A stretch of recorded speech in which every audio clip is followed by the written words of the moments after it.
But how are you liking the new COD? I would give it like, so the single player, I was a little underwhelmed. Did you guys play, any of you guys play the campaign? I'm halfway through the campaign, and I'll be honest with you, I've already started skipping the cutscenes because I've lost interest in that story a bit. Yeah. And I will say it's beautiful. Like the thing they hit, I don't want to like steal your thunder. I want to hear what you think about the game, but it looks good. Like it's a great looking game, but yeah. I was also underwhelmed. Yeah.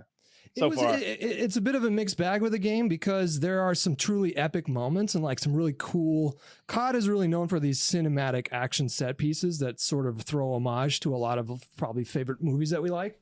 For sure. And it has a few of those moments, so it's not like it was bad. I would give it like a 7.5, you know?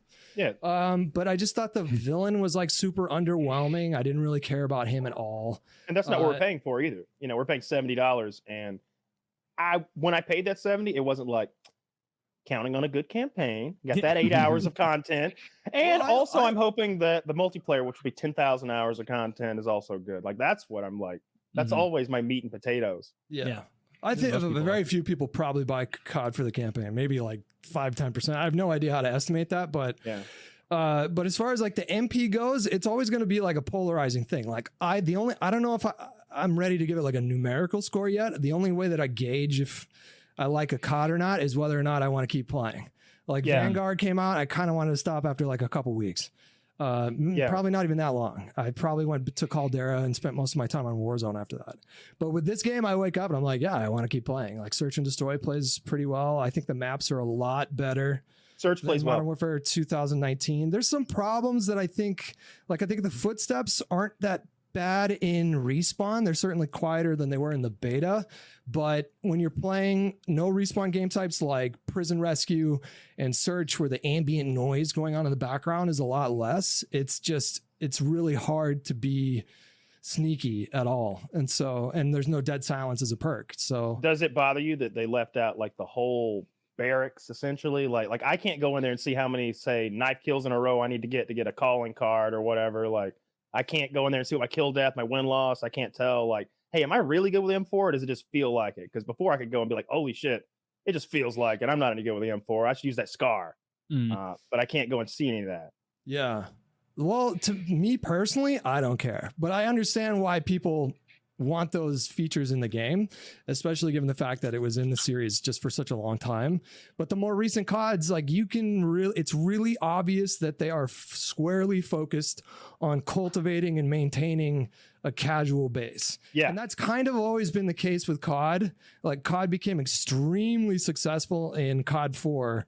That's what really kind of propelled it into the stratosphere.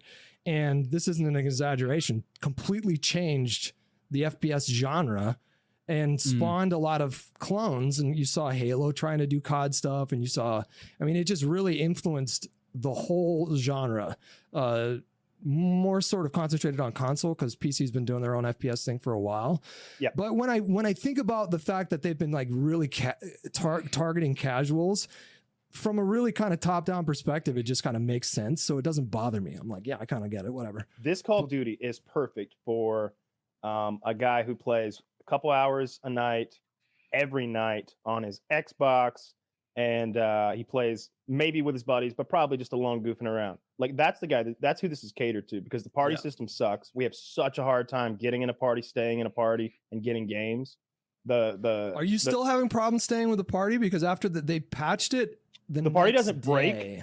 I guess I'm complaining. It's a UI complaint. Like whoever's hosting, you have to go through this whole thing of teaching them how to invite people again because it's not intuitive.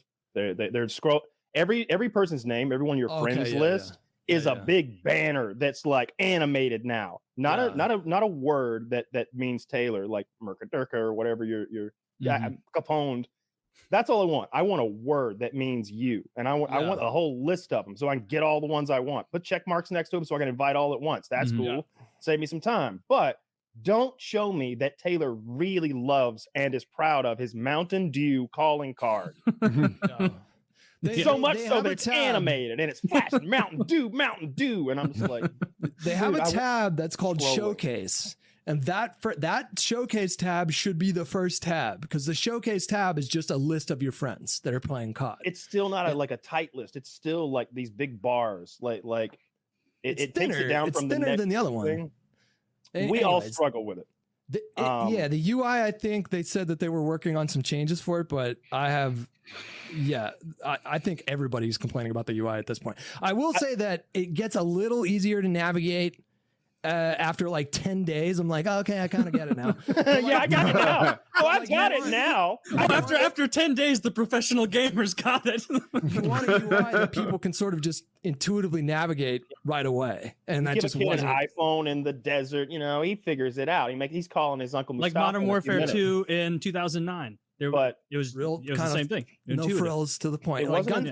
Gunsmith stuff kind of changes that, and the perk system kind of changes that, the way that they did it, kind of like a specialist package. Yeah. So you kind of have to have it be a little bit more complex on the UI side of things, because otherwise, how are they gonna? You need to set which perks are gonna. But like, you can't change it on the fly, you know? Like, I can change my gun loadout on the fly. I can change attachments on the fly, but I can't change perks on the fly. And so like, I've found that it probably perk breaks system, the game. I don't know, maybe, but like, I found that the perk system to me is like the most frustrating part of it, because like I have to just like change my perks all the time, and I don't mind the perks. I don't mind the complex gun unlocking system, because once you understand it, and it's actually better in my opinion, because you'll grind away on like an AK, and you're like, all right, I like that, okay, and then you'll just jump on the AK SMG, and you're like, oh, holy shit. I'm not starting with a naked one. I've got grips and lasers and attachments. These are AK-47 parts that happen to go on AK-47U. And if you shoot an RPD, that RPD stock might be the meta stock for your AK-74U. So it makes you, not only does it make you play a bunch of guns, but it rewards you for them for doing that, because you've got those attachments unlocked. And it fosters more diversity in the weapons that you run up against. You see a lot of stuff. Yeah. Typically in COD, like if you compare it with Modern Warfare 2019, for example, the M4 emerged as the meta immediately, and it was like a starting weapon.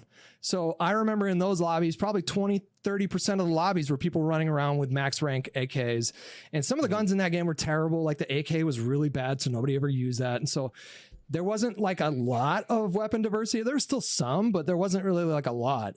And in this game, because you have to, in order to get the Bison SMG or whatever they call it in this game, you have to fucking unlock 4 guns along that platform, and then rank each gun up to 19 or 15, whatever the max is, before you get to that. And so, and also I like what they did with the camos too. Like if you unlock a camo for one gun, it's available for all the other guns. So I do like some of the changes that they've made quite a bit. I just think the UI is needlessly complex. I always see that diversity of classes amongst my opponents and teammates at the beginning of the night, because maybe the skill-based matchmaking throws me against, you know, people who are just, we're ranking our weapons up, getting camos and having fun.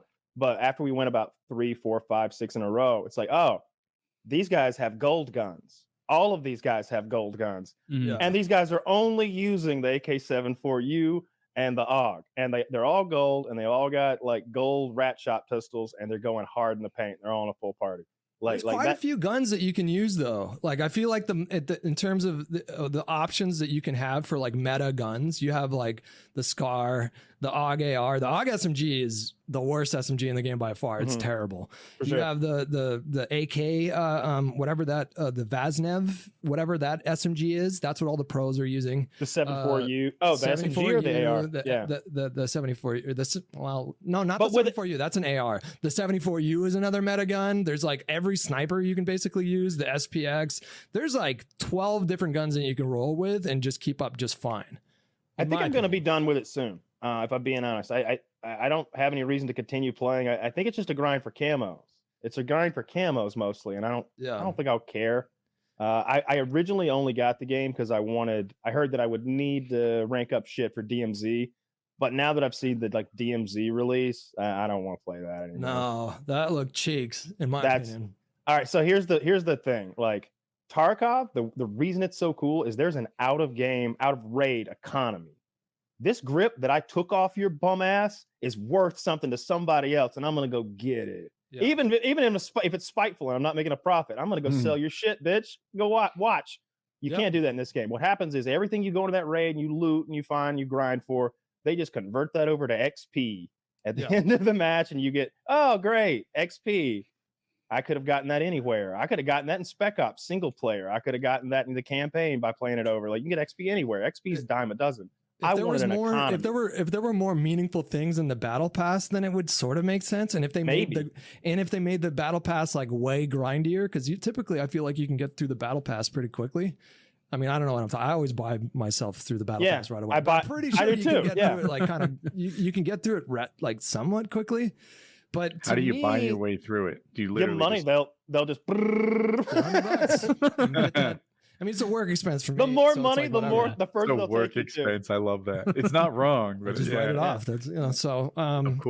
But like I don't know if Activision was selling it as like a Tarkov killer, but certainly people were running with that kind of buzz on social media. Mm-hmm. And when I watched it, I was like, this just looks like BR with multiplayer like bots. with more steps. I just don't. I'm not interested in playing AI. It's not something that. No, I watched Landmark just killing their dumbass AI stacked up in a staircase, and I was just like, this is not something that people are going to flock to. Like, do you think Landmark's like sweating right now? Do you think he's worried he's not going to get all those bots and get their XP out of them? No, and he never would. Mm-hmm. Like, he's not going to play this game.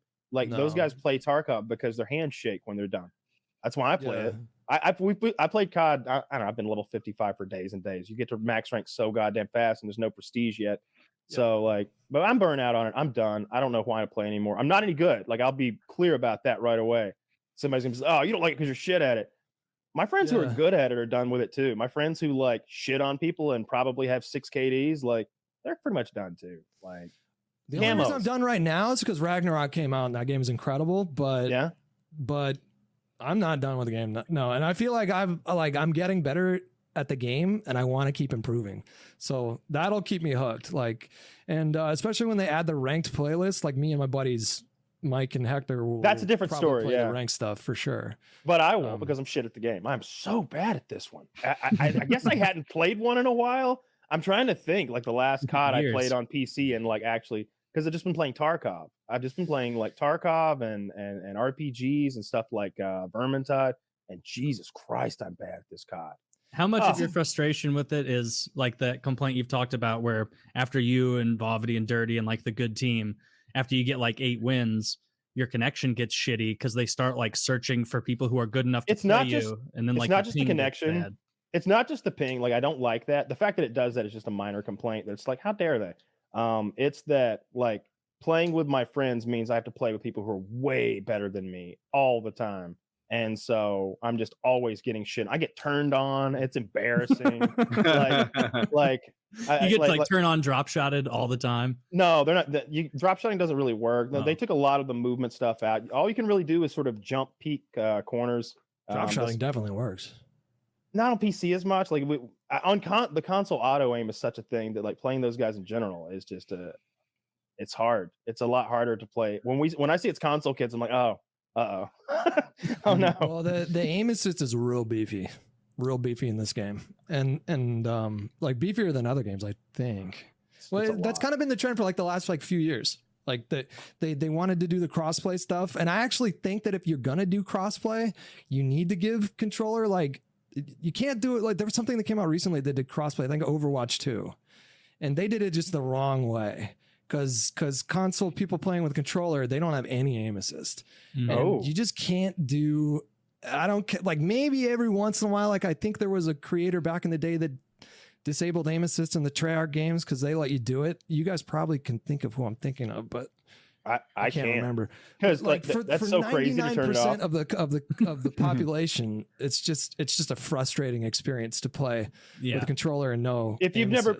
When you pick up like I can't remember which game I played recently on the Xbox Series X that there was no auto aim. Maybe it was and I'm on the sticks, which I'm rusty with. Oh, I played that Scorn. Have you played Scorn? No. Mm-mm. It's like a disgusting puzzle game designed based on the art of Giger. You know, the guy who designed the Alien for the Alien movies. It's got that sort of biomechanical pseudo-sexual art style. So you're just kind of wandering through this disgusting other dimensional weird gross world where everything is like meaty, and you're like plugging your arm into doors to open them, and your gun like goes onto your arm and has biomechanical parts. Super gross game. But anyway, that game doesn't have any fucking auto aim, and I couldn't hit shit in there either.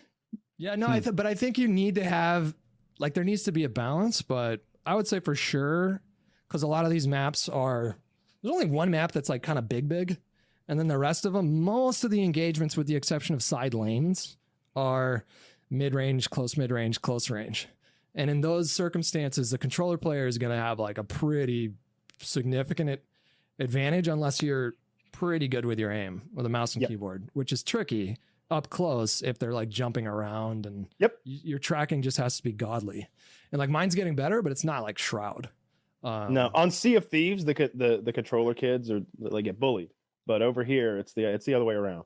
It's the other way around. We definitely get bullied. I definitely get bullied by the controller kids. I'm like, oh no, the PlayStation guys are here. I'm doing okay this game. I honestly feel like I'm better at this game than I was at Modern Warfare. That's good. 2019. Like I'm still kind of like motivated to get better with a mouse and keyboard. So that's like a fun challenge for me. So it's just something that motivates me. If I was still playing with a controller, I don't know if I would be as interested in playing this game anymore. I would probably just switch to Warzone 2 when that comes out and just play that exclusively. When did you switch to mouse and keyboard permanently instead of controller? For Fortnite. So that was in 2017, I think. Oh, okay. So you're good on a mouse and keyboard now. Like, well, it took me fucking so long because I used to love watching frag movies from like Mazzarini and those guys. Yeah. And like some of the old frag movies from CS 1.6. And I've just always thought that looked so much cooler than watching console people play like pro COD. But I was under the assumption that all of them used really high sensitivities because their aim was just so snappy. And I didn't find out until later that the vast majority of them use really low sensitivity, and they use their whole arm for movement and their wrist for micro adjustments. And so I was playing with like an unreasonably high sensitivity for like 2 years, and it just was not working. And then I invested in a big mouse pad, and I bought a 144 hertz monitor, and I lowered my sensitivity drastically. And then I started getting like much better. I'm not like great, but my aim is like pretty okay these days. Oh, I'm going to attempt that then. Maybe I need to go to a much lower because I would say I'm only using about this much of my mouse pad. I don't have a mouse pad anyway. I've got a desk where the entire top is a mouse pad, which I really like that. But no, I'm pretty decent at Tarkov, so because it's all micro adjustments for the most part. I'm not like rushing into squads or anything, so I can hold an angle. Pretty hard to rush in that game. The footsteps are so loud. Yes, it is.